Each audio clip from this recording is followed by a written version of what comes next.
We've all been there, right? Stuck on hold, battling with an automated system, about ready to scream, just let me talk to a real person. Oh, tell me about it. But what if those frustrating calls, those moments where you just want to pull your hair out, those were actually the key to a better customer experience? Okay, now that's interesting. I'm intrigued. Go on. That's exactly what we're diving into today, the world of telecom churn, and how something called conversational intelligence is changing the game. Conversational intelligence. Sounds like something out of a sci-fi movie. Right. Our source is this document from a company called Recordia. They're using AI to, get this, analyze customer conversations, and they lay out some pretty insightful strategies. So we're getting into the nitty-gritty of how these companies operate. I like it. By the end of this deep dive, you'll understand why you might be tempted to switch providers and, maybe more importantly, how companies are using technology to, well, keep you as a customer. I'm all ears. Let's do it. This Recordia document, it doesn't sugarcoat anything. They straight up call the telecom market, and I quote, a mature and saturated market. Mature and saturated, huh? Sounds a little, I don't know, unexciting. Well, they compare it to a battlefield, so yeah, not exactly a walk in the park. A battlefield. Wow. So what are they battling over? They're in a war of offers, and guess what?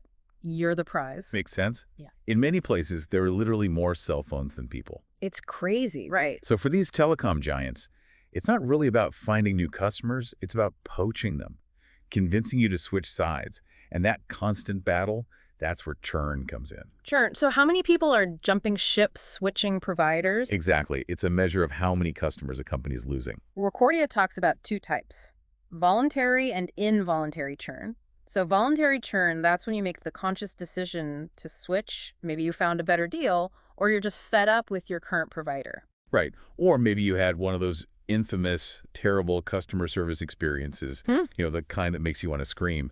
Prime example of what drives voluntary churn. And then there's involuntary churn. What is that? Like your phone explodes and you're forced to get a new one with a different carrier? Okay, that's a new one. But it's usually a bit less dramatic than that. Think circumstances beyond your control, like you move to an area with terrible coverage, or maybe you're on a family plan and someone else makes the decision to switch. Either way, the company loses you as a customer. So it's not always a personal choice. Sometimes it's just bad luck. Exactly. But I mean, in such a cutthroat market, don't companies just expect some level of churn? Like people come, people go. It's part of doing business, right? In theory, sure. But here's the catch. Getting new customers in the door, it's expensive. We're talking advertising, marketing, those tempting introductory offers they use to lure you in. It adds up fast. So every time a customer turns, it's not just about losing that one monthly bill. Not even close. They're losing all that money they spent acquiring you in the first place. And that hurts. Ouch, yeah, I hadn't even considered that. And it gets worse. This is the age of online reviews, social media. One person's bad experience can quickly turn into an avalanche of negativity. Oh, absolutely. I've definitely been turned off a company because of a friend's horror story. Exactly. And that negative word of mouth, it's incredibly powerful, especially in a market as saturated as telecom, where you're bombarded with choices everywhere you look. So these companies are fighting tooth and nail to hold on to their current customers. Absolutely. They need to reduce that churn rate, and they're willing to get creative to do it. Okay, so churn, it's a big deal. Bad experiences can really hurt these companies.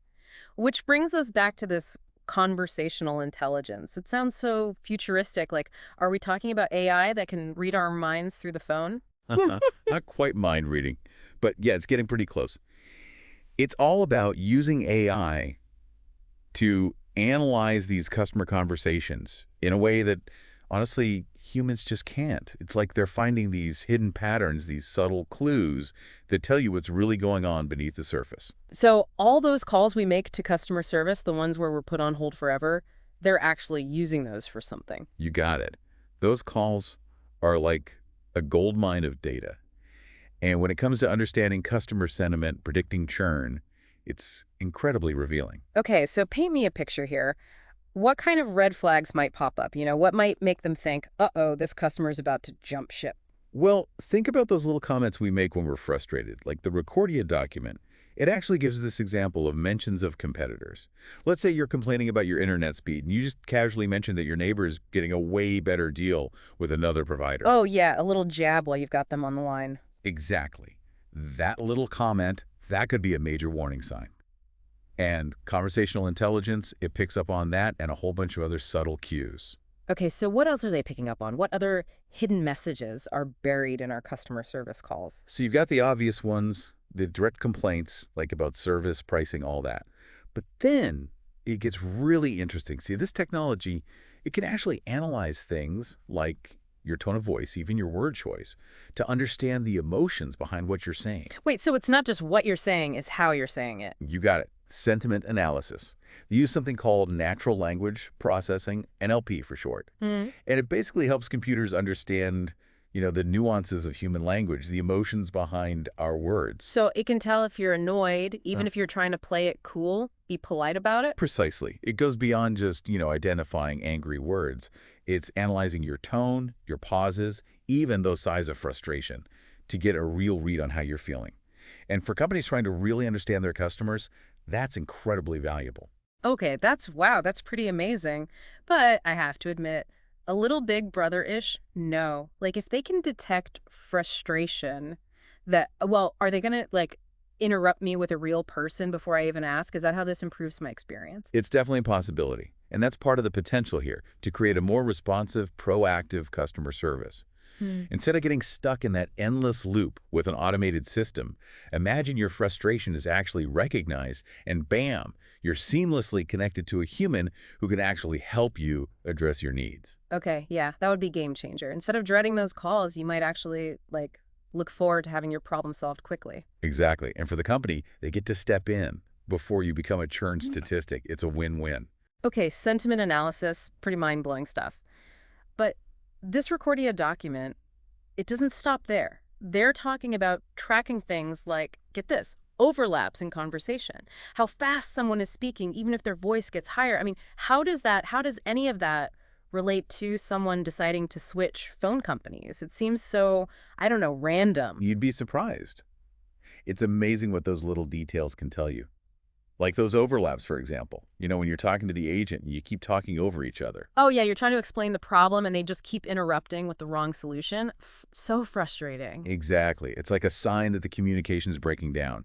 Now Yeah. imagine you're the company and you're seeing that pattern in like thousands of calls. Yeah. That's a huge red flag. Yeah. It's like they can see the cracks in the system before the whole thing falls apart. Exactly. And then there are things like speech rate and pitch, how fast or high someone is talking, which are often, unconscious indicators of stress. Oh, so if my voice gets all high pitched because I'm, super frustrated, they can pick up on that. Exactly. They can pinpoint which agents are constantly dealing with those really frustrated callers. Maybe those agents need extra support, or maybe it's something about the time of day or specific issues that are causing the most stress. Wow. So they're analyzing the emotional roller coaster of a customer service call in real time. And instead of those moments just, disappearing, they become data points. Hmm. These companies can actually use that information to make things better for everyone. So we've got all this data, all these insights. What are companies actually doing with it? What's the end game? Right. So Recordia, they talk about some key indicators they track. One of them is the percentage of clients at risk of abandonment. So basically, how likely you are to ditch your current provider based on all those subtle cues we've been talking about. So it's like a churn prediction score. Exactly. And then they also look at the categorization of calls, figuring out what the most common complaints are and why. Are people frustrated with billing, technical issues, or something else entirely? So it's not just about individual customers, it's about finding those bigger trends, those systemic issues. Exactly. And then there's the ranking of agents. Oh, interesting. So they're able to see which agents are the rock stars, the ones who can actually turn a frustrating situation around. Those are the ones you want. They're keeping customers happy, and they can help train others, share best practices, things like that. It's like this technology, in a way, it's empowering both sides, right? The companies are getting the insights they need to improve, and hopefully we, the customers, are getting a less stressful, more personalized experience. Exactly. It's about moving from reactive customer service to proactive. Proactive. So instead of waiting for me to call and scream at them, they're anticipating my needs. Exactly. Imagine your provider knows you're having an issue before you even pick up the phone. They're offering solutions before you even realize there's a problem. That's the potential here. Okay, wow, that would be amazing. But I have to admit, a part of me, it still wonders about the privacy implications. It's great if it leads to better service, but where do we draw the line? Something to think about as we enter this brave new world of hyper-personalized customer experiences. Lots to consider, for sure. And that, my friend, is your deep dive into the world of conversational intelligence and telecom churn. Fascinating stuff, and maybe a little bit unnerving too.